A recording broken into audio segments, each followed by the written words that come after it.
So ಇನ್ನು ಕೆಲವೊಂದು ಪಾಯಿಂಟ್ಗಳನ್ನ ನೋಡಿ, ಇದರಲ್ಲಿ ಏನು ಹೇಳ್ತಿದ್ದಾರೆ, calculation based on assumptions about work force participation rates and share of agriculture in the work force.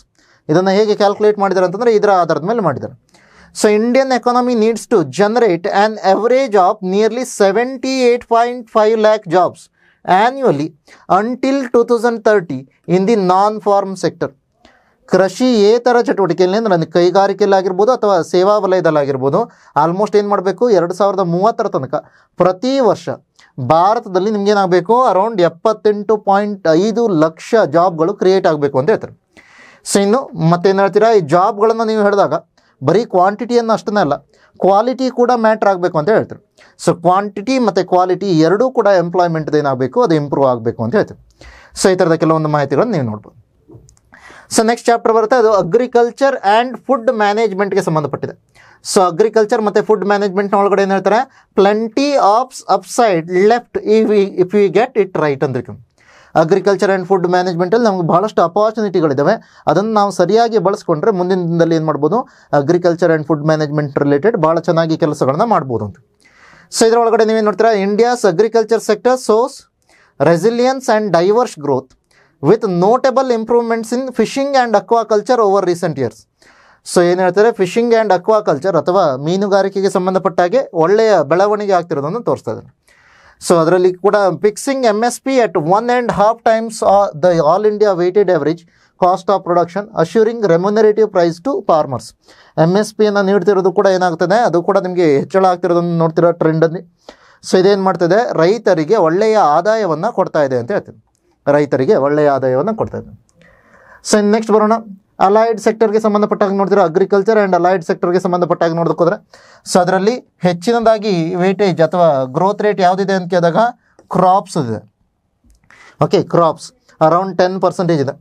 Live stock ಎಷ್ಟಿದೆ ಅಂತ ಕೇಳಿದಾಗ ಅರೌಂಡ್ 5.5%. ಲೈವ್ ಸ್ಟಾಕ್ ಅಂದರೆ ಅನಿಮಲ್ ರೇರಿಂಗ್ಗೆ ಸಂಬಂಧಪಟ್ಟಿದೆ. ಫಿಶಿಂಗ್ ಎಷ್ಟಿದೆ 1.3%. ಫಾರೆಸ್ಟ್ರಿ ಕೂಡ 1.3% ಇರೋದು ನೋಡ್ತೀವಿ. ಓಕೆ, ಸೊ ಟೋಟಲ್ GVA ಒಳಗಡೆ ಇದರ ಕಾಂಟ್ರಿಬ್ಯೂಷನ್ಸ್ ಎಷ್ಟೆಷ್ಟಿದೆ ಅಂತ. ಇನ್ನು ಗ್ರೋತ್ ಇನ್ ಸಿಲೆಕ್ಟೆಡ್ ಪ್ರಾಡಕ್ಟ್ಸನ್ನು ಕೂಡ ನೀವು ನೋಡ್ಬೋದು, ಅದರಲ್ಲಿ ಕೂಡ ಏನಿದೆ ಸ್ವಲ್ಪ ಏರಿಳಿತಗಳು ಕಾಣ್ತಾ ಇದೆ ಅನ್ನೋದು ನೋಡ್ತೀರ. ಸೊ ಇದನ್ನು ನೀವು ಅಬ್ಸರ್ವ್ ಮಾಡ್ಬೋದು.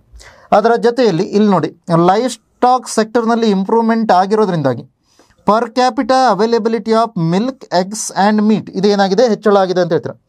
ಸೊ ಅದರ ಜೊತೆಯಲ್ಲಿ ಫಿಶರೀಸ್ ಸೆಕ್ಟರ್ನಲ್ಲಿ ಗ್ರೋತ್ ಆಗಿರೋದ್ರಿಂದಾಗಿ, ಸೊ ಅದರಲ್ಲಿ ನಿಮ್ಗೆ ಏನಾಗುತ್ತೆ, ಗ್ರೋತ್ ಕೂಡ ಯಾವ ರೀತಿಯಲ್ಲಿ ಆಗಿದೆ ನೋಡಿ, 14-15ರಿಂದ 22-23 ಒಳಗಡೆ ಅರೌಂಡ್ 8.9% ಗ್ರೋತ್ ಆಗಿರೋದನ್ನು ತೋರಿಸ್ತಾರೆ. ಸೊ ಇವೆಲ್ಲ ಕೆಲವೊಂದು ಪಾಯಿಂಟ್ಗಳು.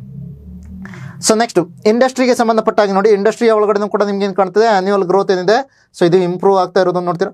ಸೊ ಓನ್ಲಿ ಥಿಂಗ್ ನಮಗೇನಾಗಿತ್ತು, ಸೊ 2021 ಒಳಗಡೆ ಸೊ ಈ ಥರ ಡ್ರಾಪ್ ಆಗಿರೋದು ನೋಡ್ತೀರಾ. ಸೊ ಮತ್ತೆ ವಾಪಸ್ ಏನಾಗ್ತದೆ, ಗ್ರೋತ್ ಆಗ್ತಿರೋದನ್ನು ನೀವು ಅಬ್ಸರ್ವ್ ಮಾಡ್ಬೋದು. ಸೊ ನೆಕ್ಸ್ಟ್ ಬರೋಣ, ಕೋಲ್ ಪ್ರೊಡಕ್ಷನ್ಗೆ ಸಂಬಂಧಪಟ್ಟಾಗಿ ನೀವು ನೋಡೋದಕ್ಕೋದ್ರೆ ಕೋಲ್ ಪ್ರೊಡಕ್ಷನ್ ಕೂಡ ಏನಾಗ್ತಿದೆ, ಇದು ಜಾಸ್ತಿ ಆಗ್ತಿರೋದು ನೋಡ್ತೀರಾ. ಅದರ ಜೊತೆಯಲ್ಲಿ ಪರ್ಸೆಂಟೇಜ್ ಆಫ್ ಡೊಮೆಸ್ಟಿಕ್ ಕನ್ಸಂಪ್ಷನ್ ಕೂಡ ಜಾಸ್ತಿ ಆಗ್ತಿರೋದು ನೋಡ್ತೀರಾ. ಸೊ ಇಂಪೋರ್ಟ್ ಡಿಪೆಂಡೆನ್ಸನ್ನು ಕೋಲ್ನ ಒಳಗಡೆ ನಾವು ರೆಡ್ಯೂಸ್ ಮಾಡ್ತಾ ಇದ್ದಾಗೆ ನಮಗೇನಾಗಿದೆ, ಸೊ ಕೋಲ್ನ ಒಂದು ಸಪ್ಲೈ ಕೂಡ ಜಾಸ್ತಿ ಆಗಿರೋದು ನೋಡ್ತೀರಾ, ಅದನ್ನು ಬಳಸ್ತಾ ಇರೋದು ಕೂಡ ಜಾಸ್ತಿ ಆಗಿದೆ. ಸಿಮಿಲರ್ಲಿ ಫಿನಿಶ್ಡ್ ಸ್ಟೀಲ್ಗಳಿಗೆ ಒಳಗಡೆ ನೀವೇನು ನೋಡ್ತೀರಾ, ಸೊ ಇಲ್ಲಿ ನೋಡಿ, ಇಂಡಿಯಾ ನೆಟ್ ಎಕ್ಸ್ಪೋರ್ಟರ್ ಅಂದ್ರೆ ಏನು, ಸೊ ಎಕ್ಸ್ಪೋರ್ಟ್ ಮೈನಸ್ ಇಂಪೋರ್ಟನ್ನು ಹೇಳ್ತಿದ್ರ. ಎಕ್ಸ್ಪೋರ್ಟ್ ಮೈನಸ್ ಇಂಪೋರ್ಟ್ನ ಒಳಗಡೆ ಎಕ್ಸ್ಪೋರ್ಟ್ ಇಂಪೋರ್ಟ್ಗಿಂತ ಜಾಸ್ತಿ ಇದ್ರೆ ಅಂದರೆ ನಿಮ್ಮ ಪಾಸಿಟಿವ್ ಟರ್ಮ್ ಬರುತ್ತೆ, ಅದನ್ನು ನೆಟ್ ಎಕ್ಸ್ಪೋರ್ಟರ್ ಅಂತ ಕೇಳ್ತೀವಿ. ನಾವು ಎಷ್ಟನ್ನು ಆಮದು ಮಾಡ್ಕೋತೀವಿ ಅದಕ್ಕಿಂತ ಹೆಚ್ಚನ್ನು ಸ್ಟೀಲನ್ನು ನಾವೇನು ಮಾಡ್ತೀವಿ, ರಫ್ತು ಮಾಡ್ತೀವಿ ಅಂತ ಹೇಳ್ತಾರೆ. ಸೊ ಆ ಕಾರಣಕ್ಕಾಗಿ ನಿಮ್ಗೆ ಏನು ಕಾಣುತ್ತೆ, ಲಾಸ್ಟ್ 5 ವರ್ಷದಲ್ಲಿ 4 ವರ್ಷ ನಾವೇನಾಗಿದ್ದೀವಿ, ಸೊ ನೆಟ್ ಎಕ್ಸ್ಪೋರ್ಟರ್ ಆಗಿದ್ದೀವಿ ಅಂತ ಹೇಳ್ತಾರೆ. ಸೊ ಇದು ಸ್ಟೀಲ್ಗೆ ಸಂಬಂಧಪಟ್ಟಾಗಿ. ನೆಕ್ಸ್ಟು ಸೊ ಇಲೆಕ್ಟ್ರಾನಿಕ್ಸ್ಗೆ ಸಂಬಂಧಪಟ್ಟಾಗಿ ನೀವು ನೋಡೋದಕ್ಕೆ ಹೋದರೆ, ಎಲೆಕ್ಟ್ರಾನಿಕ್ಸಲ್ಲಿ ಕೂಡ ನಿಮ್ಗೆ ಏನಾಗಿದೆ, ಎಕ್ಸ್ಪೋರ್ಟ್ಗಳು ಜಾಸ್ತಿ ಆಗ್ತಿರೋದು ನೋಡ್ತೀರಾ. ಇವನ್ ಪ್ರೊಡಕ್ಷನ್ ಕೂಡ ಏನಾಗಿದೆ, ಸೊ ಜಾಸ್ತಿ ಆಗಿರೋದು ನೋಡ್ತೀರಾ. ಸೊ ಓಕೆ, ಎರಡೂ ಕಡೆ ಎಲೆಕ್ಟ್ರಾನಿಕ್ಸ್ ಎಕ್ಸ್ಪೋರ್ಟ್ ಕೂಡ ಜಾಸ್ತಿ ಆಗಿದೆ, ಪ್ರೊಡಕ್ಷನ್ ಕೂಡ ಜಾಸ್ತಿ ಆಗಿದೆ. ಸೊ ಇನ್ನು ಮ್ಯಾನುಫ್ಯಾಕ್ಚರಿಂಗ್, ಅಥವಾ ಆಟೋ ವೆಹಿಕಲ್ಸ್ಗಳೇ ಆಟೋಮೋಟಿವ್ ಇಂಡಸ್ಟ್ರಿಗಳಿಗೆ ಸಂಬಂಧಪಟ್ಟಾಗಿ ನೋಡೋದಕ್ಕೆ ಹೋದರೆ, ಸೊ ಅಲ್ಲಿಯೂ ಕೂಡ ನಿಮ್ಗೇನು ಕಾಣುತ್ತೆ, ಸೊ 4 ವೀಲರ್ ಅರೌಂಡ್ 7.1% ಇನ್ಕ್ರೀಸ್ ಆಗಿರೋದು ನೋಡ್ತೀರಾ ಪ್ರೊಡಕ್ಷನಲ್ಲಿ. ಸೊ ಅದೇ ರೀತಿಯಲ್ಲಿ 3 wheelers around 16%, 2 wheeler around 10% increase ಆಗಿರೋದು ನೋಡ್ತೀರಾ. ಸೊ ಈ ಥರದೆಲ್ಲ ನೀವು ಅದರೊಳಗಡೆ ನೋಡ್ಬೋದು. ಸೊ ನೆಕ್ಸ್ಟು ಸೊ ಫಾರ್ಮಾಸ್ಯೂಟಿಕಲ್ಸ್ಗೆ ಸಂಬಂಧಪಟ್ಟ ಹಾಗೆ ಭಾರತವನ್ನು ಇಂತ ಹೇಳ್ತಾ ಇದ್ದಾರೆ ನೋಡಿ, ಫಾರ್ಮಸಿ ಆಫ್ ದಿ ವರ್ಲ್ಡ್ ಅಂತ ಕರಿತಿದ್ರು. ಸೊ ಯಾಕೆ, ಸೊ ಇದರಲ್ಲಿ ನೀವೇನಾದರೂ ನೋಡ್ತೀರಾ ಅಂದರೆ India's pharmaceutical market is the world's third largest by volume ಅಂತ ಹೇಳ್ತಾರೆ. ಸೊ ಅತಿ ಹೆಚ್ಚು ಈ ಥರದ ಡ್ರಗ್ಸ್ ಇನ್ ದ ಸೆನ್ಸ್ ಯಾವುದು, ಸೊ ಔಷಧಿಗಳನ್ನು ಉತ್ಪಾದನೆ ಮಾಡುವಂಥ ದೇಶಗಳ ಪಟ್ಟಿಯಲ್ಲಿ ಭಾರತ 3ನೇ ಸ್ಥಾನದಲ್ಲಿದೆ ಅಂತ ಹೇಳ್ತಾರೆ. 8 of the top 20 global generic companies based in India. So ಭಾರತದ ಒಳಗಡೆ ಬೇಸ್ ಆಗಿದೆ ಅಂತ ಕೇಳಿದ್ರೆ ಟಾಪ್ 20 ಗ್ಲೋಬಲ್ ಜನರಿಕ್ ಮೆಡಿಸಿನ್ ಕಂಪನಿಗಳು, ಅದರ ಒಳಗಡೆ 8 ಕಂಪನಿಗಳು ಭಾರತದೇ ಇದೆ ಅಂತ ಹೇಳ್ತಾರೆ. ಸೊ ಅದರ ಜೊತೆಯಲ್ಲಿ ಜನೌಷಧಿ ಕೇಂದ್ರಗಳನ್ನು ನಾವು ಓಪನ್ ಮಾಡಿರೋದು, ಇದು ಕೂಡ ಏನು ಮಾಡುತ್ತೆ, ಜನರಿಕ್ ಮೆಡಿಸಿನ್ಸನ್ನು ಜನರಿಗೆ ತಲುಪಿಸುವಂಥ ಪ್ರಯತ್ನ ಮಾಡಿದೆ. ಅದರ ಜೊತೆಯಲ್ಲಿ higher research and development is required to promote innovation. So ಈ ಫಾರ್ಮಾಸ್ಯೂಟಿಕಲ್ ಇಂಡಸ್ಟ್ರಿಗೆ ಸಂಬಂಧಪಟ್ಟಾಗಿ ನಾವು ಹೆಚ್ಚೆಚ್ಚು ರಿಸರ್ಚ್ ಆ್ಯಂಡ್ ಡೆವಲಪ್ಮೆಂಟನ್ನು ಮಾಡಬೇಕು ಅಂತ ಹೇಳ್ತಾರೆ. ಅದರ ಜೊತೆಯಲ್ಲಿ need to increase research and development channels of funding from venture capital and angel investors. ಇನ್ವೆಸ್ಟ್ಮೆಂಟನ್ನು ಕೂಡ ಜಾಸ್ತಿಯಾಗಿ ಅಟ್ರಾಕ್ಟ್ ಮಾಡಬೇಕು ಅಂತ ಹೇಳ್ತಾರೆ. ಅದರ ಜೊತೆಯಲ್ಲಿ research and development spend in drugs pharmaceuticals was 5% of sales turnover in financial year 2021 ಅಂತ ಹೇಳ್ತಾರೆ. ಸೊ ರಿಸರ್ಚ್ ಆ್ಯಂಡ್ ಡೆವಲಪ್ಮೆಂಟ್ನ ಮೇಲೆ ನಾವು ಸ್ಪೆಂಡ್ ಮಾಡ್ತಿರೋದು ಭಾಳ ಕಡಿಮೆ ಇದೆ, ಅದನ್ನು ಮತ್ತೆ ಸ್ವಲ್ಪ ಜಾಸ್ತಿ ಮಾಡಬೇಕು ಅಂತ ಹೇಳ್ತದೆ. ಸೊ ಇದೆಲ್ಲ ಮಾಡಿದರೆ ನಾವೇನು ಮಾಡ್ಬೋದು, ಭಾರತವನ್ನು ಫಾರ್ಮಸಿ ಆಫ್ ವರ್ಲ್ಡ್ ಆಗಿ ಮಾಡ್ಬೋದು ಅಂತ ಹೇಳ್ತಾರೆ. ಇನ್ನು ನೆಕ್ಸ್ಟ್ PLI ಸ್ಕೀಮ್ ಅಂತ ಕರಿತಿದ್ರೆ, PLI ಸ್ಕೀಮ್ ಅಂದ್ರೇನು? ಸೊ PLI ಸ್ಕೀಮ್ ಅಂತಂದಾಗ ಪ್ರೊಡಕ್ಷನ್ ಲಿಂಕ್ಡ್ ಇನ್ಸೆಂಟಿವ್ ಸ್ಕೀಮ್ ಅಂತ ಕರಿತೀರ. Production linked incentive scheme. So ಈ ಪ್ರೊಡಕ್ಷನ್ ಲಿಂಕ್ಡ್ ಇನ್ಸೆಂಟಿವ್ ಸ್ಕೀಮ್ನ ಒಳಗಡೆ ಕೂಡ ನಾವೇನು ಮಾಡಿದ್ವಿ, ಸೊ ಇದನ್ನು ಕೊಡೋದ್ರ ಮೂಲಕ ಅರೌಂಡ್ ಏನು ಮಾಡಿದ್ವಿ, 14 ಸೆಕ್ಟರ್ಗಳಿಗೆ ಕೊಟ್ಟಿದ್ವಿ. ಲಾಸ್ಟ್ ಸೆಕ್ಟರ್ 14ನೇ ಸೆಕ್ಟರ್ ಆಗಿ ಯಾವುದನ್ನು ಆ್ಯಡ್ ಮಾಡಿದ್ವಿ ಅಂತ ಕೇಳಿದಾಗ ಡ್ರೋನ್ ಆ್ಯಂಡ್ ಇಟ್ಸ್ ಅಕ್ಸೆಸರೀಸನ್ನು ಆ್ಯಡ್ ಮಾಡಿದ್ವಿ. ಸೊ ಅದರಲ್ಲಿ ಭಾಳಷ್ಟಿದೆ. ಸೊ ಅಡ್ವಾನ್ಸ್ಡ್ ಕೆಮಿಕಲ್ ಸೆಲ್ಸ್ ಇದೆ, ಸೊ ಸೋಲಾರ್ ಫೋಟೋವೋಲ್ಟಾಯಿಕ್ ಮಾಡ್ಯೂಲ್ಸ್ ಇದೆ, ಅಥವಾ ಸೊ ಬಲ್ಕ್ ಮೆಡಿಸಿನ್ಸ್ಗಳ ಬಗ್ಗೆ ಇದೆ, ಅದಲ್ವಾ, ಈ ಥರ ಬಹಳಷ್ಟಿದೆ. 14 ಸೆಕ್ಟರ್ಗಳ ಒಳಗಡೆ ಲಾಸ್ಟಲ್ಲಿ ಆ್ಯಡ್ ಮಾಡಿರೋದು ಡ್ರೋನನ್ನು 14ನೇದಾಗಿ. ಎಂಪ್ಲಾಯ್ಮೆಂಟ್ ಜನರೇಷನನ್ನು ಜಾಸ್ತಿ ಮಾಡುತ್ತೆ. ಈ ಥರ ಪ್ರೊಡಕ್ಷನ್ ಲಿಂಕ್ಡ್ ಇನ್ಸೆಂಟಿವ್ ಅಂದರೆ ಏನು, ಯಾರು ಜಾಸ್ತಿ ಉತ್ಪಾದನೆ ಮಾಡ್ತಾರೋ ಅವ್ರಿಗೆ ಹೆಚ್ಚು ಇನ್ಸೆಂಟಿವ್ ಕೊಡ್ತೀವಿ ಅಂತ ಹೇಳ್ಕೊಂಡು.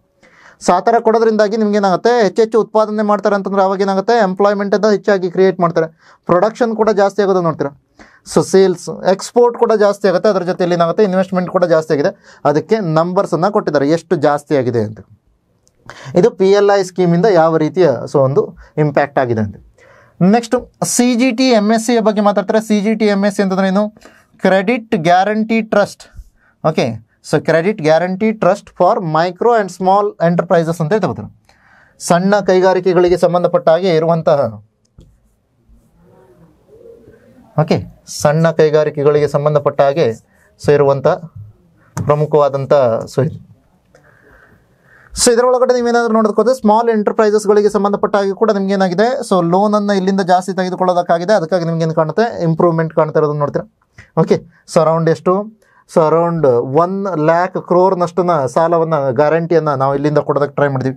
ಮೈಕ್ರೋ ಎಂಟರ್ಪ್ರೈಸಸ್ಗೆ ಸಂಬಂಧಪಟ್ಟಾಗಿ ನೀವು ನೋಡೋದಕ್ಕೆ ಹೋದರೆ ಅಲ್ಲಿಯೂ ಕೂಡ ನೀವು ಏನು ಮಾಡಿದ್ದೀರಾ, ಅರೌಂಡ್ 1.2 lakh crore ಸೊ ಈ ಥರ ಗ್ಯಾರಂಟಿಯನ್ನು ಕೊಡೋದಕ್ಕೆ ಟ್ರೈ ಮಾಡಿದ್ರು. ಸೊ ಇನ್ನು ನೆಕ್ಸ್ಟ್ ಬರುತ್ತೆ flourishing startup and innovation ecosystem.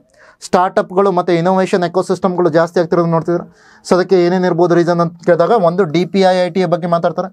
So DPIIT recognise startups in artificial intelligence, internet of things, robotics and nano technology by the end of financial year 24 ಅಂತ ಕರಿತಾರೆ. So DPIIT already ಇದನ್ನ ಬಗ್ಗೆ ಚರ್ಚೆ ಮಾಡಿದ್ವಿ. WPIನ release ಮಾಡೋದು ಕೂಡ ಇದೆ. DPIIT ಅಂದರೆ ಏನು, department for promotion of industries and internal trade ಅಂತ ಕರಿತಾರೆ. ಸೊ ಅದರ ಅಡಿಯಲ್ಲಿ ಈ ಥರದ್ದೆಲ್ಲ ಕೆಲಸ ಆಗ್ತಿರೋದು ನೋಡ್ತಾರೆ. ಹೊಸ ತಂತ್ರಜ್ಞಾನಗಳಿಗೆ ಸಂಬಂಧಪಟ್ಟಂಥ ಸ್ಟಾರ್ಟಪ್ಗಳಿಗೆ ಹೆಚ್ಚಿನ ಮಹತ್ವವನ್ನು ಕೊಡ್ತಾರೆ. ಸೊ ಅದರ ಜೊತೆಯಲ್ಲಿ ಇವನ್ ಏನಾಗಿದೆ, number of granted patents, so ಇದೇನಾಗಿದೆ, ಅರೌಂಡ್ 17-fold ಇನ್ಕ್ರೀಸ್ ಆಗಿದೆ ಅಂತ ಹೇಳ್ತಾರೆ. ಫೈನಾನ್ಷಿಯಲ್ ಇಯರ್ 15ಇಂದ ಫೈನಾನ್ಷಿಯಲ್ ಇಯರ್ 24ಗೆ 17 ಪಟ್ಟು ಜಾಸ್ತಿ ಆಗಿದೆ ಅಂತ ಹೇಳ್ತಾರೆ ಪೇಟೆಂಟ್ಗಳನ್ನು ಗ್ರ್ಯಾಂಟ್ ಮಾಡ್ತಾ ಇರೋದು. ಸೊ ಇವೆಲ್ಲ ನಿಮಗೇನಾಗುತ್ತೆ, ಇನೋವೇಷನ್ ಎಕೋಸಿಸ್ಟಮ್ಗೆ ಸಂಬಂಧಪಟ್ಟಾಗ.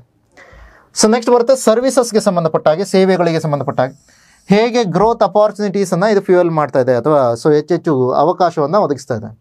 ಸೊ ಇಲ್ಲೇನಾದರೂ ನೀವು ನೋಡೋದಕ್ಕೋದ್ರೆ ಇದರಲ್ಲಿಯೂ ಕೂಡ ನಿಮಗೇನಿದೆ, ಸೊ ಹೆಚ್ಚಳ ಆಗ್ತಿರೋದನ್ನು ನೋಡ್ತೀರಾ. GVAನ ನೀವು ನೋಡ್ತೀರಾ ಅಂತಂದರೆ, ಸೊ ಫೈನಾನ್ಷಿಯಲ್ ಇಯರ್ 21 ಟೈಮಲ್ಲಿ 2021 ಏನ್ ಜುಲೈ, ಇದರ ಸಂದರ್ಭದಲ್ಲಿ ನಿಮಗೇನಾಗಿತ್ತು, ಸ್ವಲ್ಪ ಇಳಿಕೆ ಆಗಿರೋದು ನೋಡ್ತೀರಾ COVID-19ಇಂದಾಗಿ. ಮತ್ತೆ ರಿಕವರಿ ಆಗಿದೆ, ಮೊದಲಿಗಿಂತ ಹೆಚ್ಚು ಕೂಡ ಆಗಿದೆ, ಅದನ್ನು ನೀವು ಅಬ್ಸರ್ವ್ ಮಾಡ್ತೀರಾ. ಧನ್ಯವಾದಗಳು ಜಾಯ್ನ್ ಆಗಿದ್ದಕ್ಕೆ. ಮತ್ತೆ ಸಿಗೋಣ ನೆಕ್ಸ್ಟ್ ವಿಡಿಯೋದಲ್ಲಿ. ಅಲ್ಲಿ ತನಕ ಎಲ್ಲರೂ ಕೂಡ ಆರಾಮಾಗಿರಿ. Take care, bye and see you.